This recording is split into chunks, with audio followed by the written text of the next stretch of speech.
అందుకే గాంధీ గారు అప్పుడే అన్నారు. ఏమన్నారు?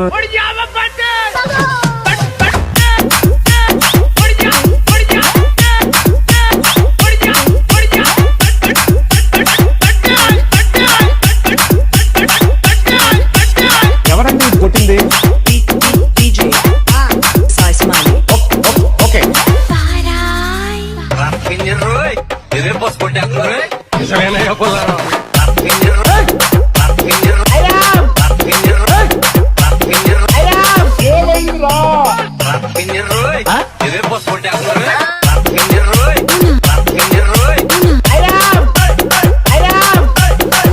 అర్థమైందంటే మళ్ళీ అని చెప్పి టప్ప టప్ప టప్ప కత్తి. ఇప్పుడు నిజం నాకు అర్థం కాలేదు సార్.